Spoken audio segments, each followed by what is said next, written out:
안녕하세요. 범바람목독바입니다. 구독과 좋아요, 알림 설정, 회원가입 부탁드리겠습니다. 물가가 정말 심상치가 않습니다. 한은이 오늘 22일자로 발표한 이 생산자 물가지수, 이거 뭐 그대로 소비자 물가지수로 반영이 되는 지표죠. 4월 생산자 물가지수가 전월 대비 0.3% 상승을 했어요. 그리고 전년 동월 대비 1.8%로 증가 추세했습니다.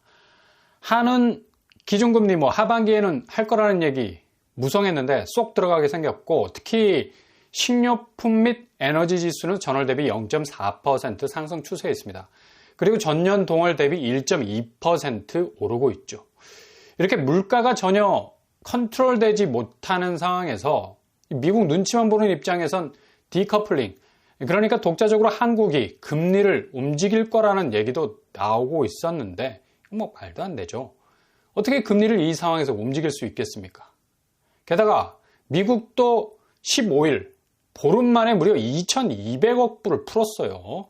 유동성의 엄청난 확대죠. 미 연준 입장하고는 조금 다른 결로 가고 있습니다. 그냥 계속해서 달러를 무진장 찍어내는 중에 있는데, 지금 미국 재정 적자가 고질적인데 이렇게 유동성을 무한대로 확대해 나간다는 것도 미 연준은 좀 불편할 테고, 그래도 킹 달러 자체가 윤전기에서 찍혀져 나오는 화폐 그대로 가치를 시장에서 반영을 하고 있으니 미국은 기축통화국의 권력을 최대한 활용을 할 겁니다.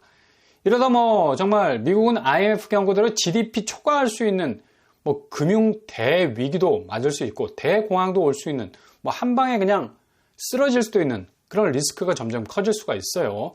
그러니까 물 들어올 때까지 노졌자라는 생각이 그냥 한 방의 일격에 무너질 수가 있다는 얘기입니다. 미 연준은 이런 이유 때문에 올해 절대 기준금리 내리지 않을 겁니다. 시장을 향해서 적절한 멘트 날리고 있지만 실제로 상황이 재정 적자라는 엄청난 리스크를 떠안고 있는 미국이기 때문에 정부가 또 이렇게 유동성을 확대하고 있는데 금리 인하는 꿈도 못 꾸지. 그래서 이 상황에서 한국은 집값 낙관론 전망 지금 계속해서 터져 나오고 있죠. 근데 리스크를 엄청 떠안고 있는 상황은 분명합니다. 지금 수요의 움직임도 요즘 굉장히 심상치 않고 절대로 지금 전공법적으로 가지 않죠. 대표적인 샘플링 또다시 어제 기록을 경신을 했죠. 이 정도 열기면 앞으로 많은 변수를 낳을 수 있는 새로운 분기점을 만들어낼 수도 있고, 아무튼 지금 부동산 시장은 온통 혼조세입니다. 이렇게 어지러움이 난무하는 춘추전국 시대 같은 부동산 시장에선 조금은 차분해질 수 있는 냉정한 눈이 필요하죠. 들썩거리게 만드는 분위기 띄우는 그런 소식들에 너무 혹할 이유가 전혀 없다라는 거고, 그냥 본인이 가려고 하는 로드맵을 충실하게 걸으면 되는 겁니다. 자꾸 우회로, 그러니까 전공법이 아닌 틈새를 사람들이 들여다보고 여기에 올인하다시피 하는 움직임을 보인다는 건 지금 시장 지표가 말해주는 것처럼 부동산이 순항하고 있지 않다는 걸 그대로 반증하고 있는 거죠. 전공법은 공식대로 가는 겁니다. 클래시컬한 이전의 방법으로 가도 충분히 먹힐 수 있다는 건데 심리는 이걸 본능적으로 알죠. 이게 안 된다는 거. 지금 이게 제대로 먹히지 않고 있다는 겁니다. 그래서 우회로가 우회가 아닌 병목 현상을 일으키기에 충분한 기록적인 데이터들을 내놓을 수밖에 없는 거죠. 바로 어제 있었던 세종 린스트라우스 경쟁률 보셨습니까? 거의 정신이 나갈 정도로 혼미해지는 숫자들이 눈앞에서 왔다리 갔다리 하고 있습니다. 어제 3억 하는 무순위 줍줍이 거의 전 국민의 관심도가 있었던 것으로 추정이 될 만큼 여기에 과한 클릭을 한 결과 무려 43만 명이 지원을 하게 됐습니다.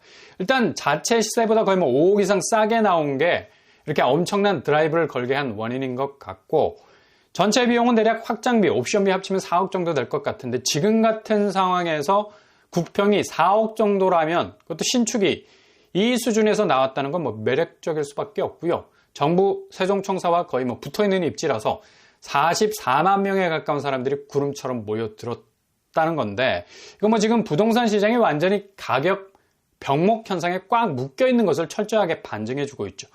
어차피 가격이 대안이 없는 거라. 신축 분양가는 계속해서 오르고 있고, 이렇게 오르고 있는 분양가 무등을 잘못 탔다가는 뒤통수 깨질 염려가 충분히 있기 때문입니다.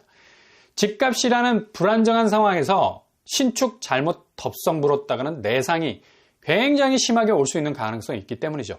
그러니 규제의 무풍지대를 할 수 있는 세종 같은 곳에서 나온 물량에 주목하지 않을 수 없었던 거고, 지금 거의 뭐 무순위 집집이 대세가 되긴 했습니다. 가격만 조금 다운돼서 나오면 사람들이 가격 병목 현상에서 빠져나오고 싶은 마음이 꿀뚝같이 들기 때문이죠. 그러니 이런 줍줍의 찬밥, 그동안의 신세가 그냥 가장 우아하게 최근에는 밥상 차려서 숟가락 드는 정말 대우받는 위치로 오르게 된 거예요. 왜냐? 그렇게 적당히 차려놓아도 사람들이 뭐 미친 듯이 몰리기 때문에. 그러니 건설사가 분양가를 포기하지 못하는 이유도 여기에 있습니다. 이후 1차 분양 완판 못해도 어떻게 해서든 고분양가로 눌러놓은 물량들 1년 동안 돌리고 반복을 하다 보면 자연스럽게 1년 전 분양가가 1년 후 나온 분양가보다 체감적으로 싸게 보이는 착시 현상 분명 일으키거든. 그러니 지금 1년 전에 전혀 거들떠보지도 않았던 서울 무순위들, 무순위 회차만 얼핏 보더라도 15회차 그리고 11회차 거의 뭐 1년 이상을 물레방아를 돌린 거죠. 여기 사람들이 고분양가로 눈길도 주지 않았던 곳인데 최근에 뭐 경쟁률 보면 혀를 내두르게 만듭니다. 거의 뭐 1대1에 지나지 않아서 계약 취소도 이후 계속되고 있었던 곳이었는데 이제 뭐 두 자릿수 경쟁률 구가하고 있고, 남구로역 동일 센타시아 역시도 그냥 뭐 거의 찬밥 신세였는데 경쟁률이 세 자리 숫자로 증가 추세였어요. 이게 그냥 무순위 시장에서 서울에 있다는 입지 이후로 끊임없이 물레방아 돌리면 해소가 된다는 걸, 그러니 뭐 미친 듯이 건설사가 분양가 녹이고 있는 중에 있다는 얘기입니다. 포항제철도 이런 포항제철이 없죠. 그냥 뭐 온갖 세상의 모든 가격은 주물의 가격을 녹이고 있는 중입니다. 그러니 지금 그렇게 분위기 안 좋다던 인천에서도 여기는 뭐 무순위도 사람들이 쳐다보지도 않았죠. 그 정도로 쌩쌩 찬바람이 불었던 곳이었는데 이 편한 세상 부평 그랑힐스가 무려 14,000명이 몰려들었습니다. 주변 시세 대비 싸다는 이유 1억 정도 차이가 났는데 이것마저도 뭐 사람들이 기가 막히게 냄새를 맡고 그냥 무작정 달려드는 거 보세요. 일단 이 편한 세상이라는 브랜드 때문에 매력을 느낀 거고, 신축이라는 점, 더 이상 싸게 들어올 수 없다는 절박감이 사람들을 움직이게 만든 것 같은데 이게 지금 줍줍 시장은 심상치가 않아요. 이게 좋은 기회일 수도 있지만 한편으론 절대로 이후 높은 분양가 포기 못하는 건설사로 하여금 더욱 부스터급 분양가를 쏘아댈 수 있는 여지도 있다는 얘기죠. 그러니 계속해서 신축 분양가가 자극을 받을 수밖에 없는 상황이 전개가 되니까 집값에 대한 이 부추기는 자극적인 레시피들이 쏟아져 나오는 겁니다.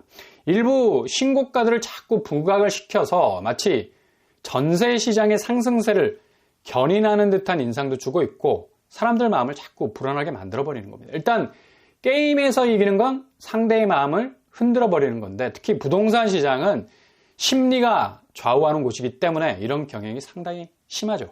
그러니 흔들리지 마시길 바랍니다. 차분하게 돌아가는 전체 큰 판을 바라보면서 잘 지켜보시면 되는 거예요.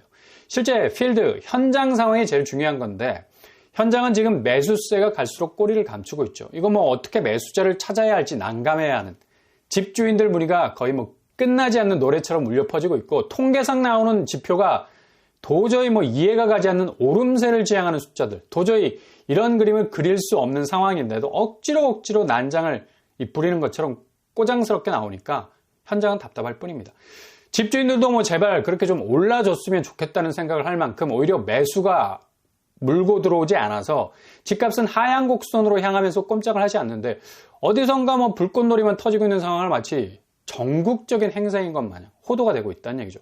특히 요즘에 그 내관이 되고 있는 게 바로 전세 아닙니까? 전세가 무진장 오를 것 같다는 전망들.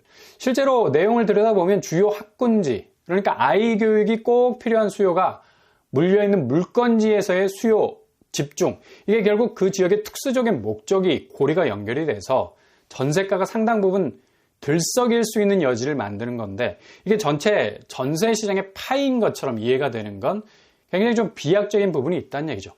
그러니 사람들이 오판할 수 있는 데이터들이 자꾸 잽잽으로 쏟아지고 있는 건데 이거 자칫 정확한 판단 기준을 가지고 있지 않으면 정말 그렇게 되나보다 하고 그냥 고개를 끄덕끄덕 할 수 있는 부분이 있다는 얘기입니다. 그러나 현장 필드에선 전세도 뭐 잘 나가는 동네에서만 해당이 되지 그렇지 않은 것들 대부분은 전세난이라는 소리가 가당키나 한가. 그리고 신고가를 썼다는 뭐 소식도 심심치 않게 전해져 오는데 10분만 가면 서울생활권과 뭐 인접해 있어서 신고가가 계속해서 쏟아져 나온다고 하는데, 물론 뭐 9평 11억 신고가를 쓴 것도 나오고 있긴 합니다. 근데 여기가 거래가 조금 냄새가 나는 듯한 느낌도 많이 들죠. 현장에서 뭐 이런 거래들 비일비재한데 덕은지구, 뭐 1층 최저층, 그동안 뭐 오리고 했던 곳이 11억까지 튀어 올랐다고 뭐 보도를 하고 있어요. 근데 냄새가 좀 많이 나는 거래죠. 왜냐?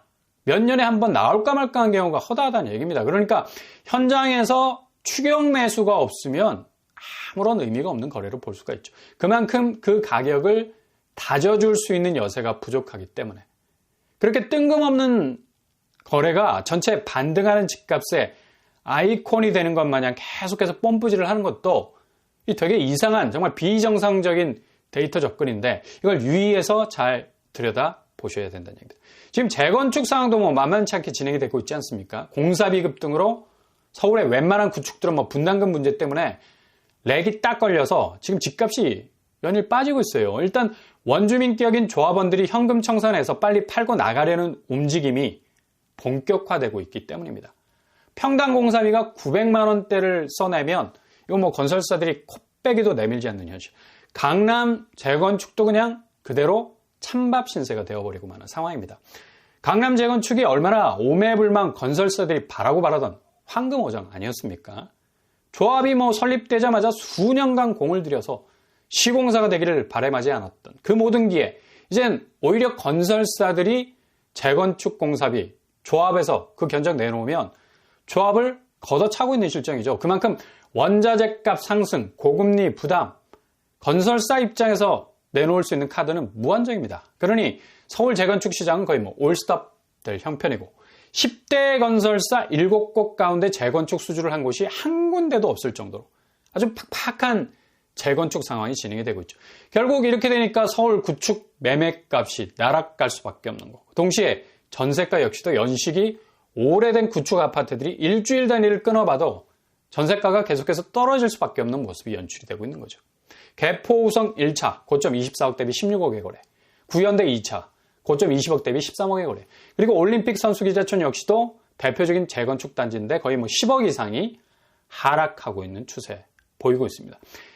이렇게 재건축 렉은 매매가뿐만 아니라 전세가를 하향적으로 자극을 할 수밖에 없고, 이렇게 되면 신규 공급 물량 부족으로 전세가 폭발하지 않느냐, 이런 얘기도 돌고 있는데, 전세 월세화가 뭐 가속화되고 있고 굳이 뭐 아파트 전세를 선호하는 생각들이 증발하고 있는 시기여서 꼭 아파트 신축과 물려서 전세 물량을 생각하는 것도 정말 이상한 함수관계죠. 물론 2년 갱신 통해서 전세 물량이 잘 돌지 않습니다. 4년간 농축시킨 전세가 한 번에 올릴 거라 예상하지만 지금 오히려 아파트 전세가 잘 빠지지 않아. 집주인들이 그래서 걱정이 한 짐인데, 이 상황에서 4년간 농축분을 한꺼번에 올린다고? 정말 이상한 글. 그러니 데이터는 참고로 보시되 현장과는 거리감이 상당히 크다는 걸 염두에 두셔야 된다는 얘기입니다. 이런 그림을 단적으로 보여준 곳이 바로 파주, 기흥, 동탄. 그동안 GTX 교통호재 얼마나 많이 우려먹었습니까? 이게 실제로 오픈이 되면 이 정도까지 뭐 아파트 값이 오르지 않을 거란 전망들이 있었어요. 그게 다 기대 심리 팔아먹고 장사한 건데, 막상 뚜껑 열어보니까 광역교통망 개통이 돼도 별거 없어. 오히려 가격이 역으로 가기 시작을 했고 2억씩 뭐 뚝뚝 떨어지고 있는 현실이죠. 추가적인 상승은 거의 불가합니다. 이미 단물 다 빨아먹고 버렸는데 누가 여기를 뭐 껄떡거리겠습니까? 이게 현실입니다. 그러니까 지금 엄청나게 사람들 마음을 흔들어 놓는 게 죄다 착시 현상을 불러올 수 있는 요소들이 많다는 얘기죠. 그러니 조심조심 한 발 한 발 가셔야 되겠습니다.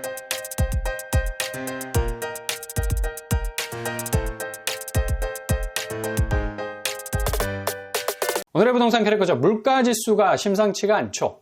역시 여전히 잡히지 않는 교묘하게 시장의 예상치를 뚫어버리는 지표로 앞으로 금리 상황은 거의 뭐 극악 수준, 적어도 한국은 훈풍이 불어오기 힘들 겁니다. 이렇게 물가가 잡히지 않는 상황에서 무슨 금리 인하에 대한 핑크빛 전망을 드리울 수 있겠습니까? 그러니 향후 부동산 시장은 더욱 딱딱한 긴장 일변도의 추세로 흐를 것으로 보입니다. 오늘도 응원합니다. 항상 여러분의 길이 꽃길만 되실 수 있기를 바랍니다. 이상으로 오빠 한번 똑바로 마치겠습니다. 구독과 좋아요 부탁드립니다. 감사합니다.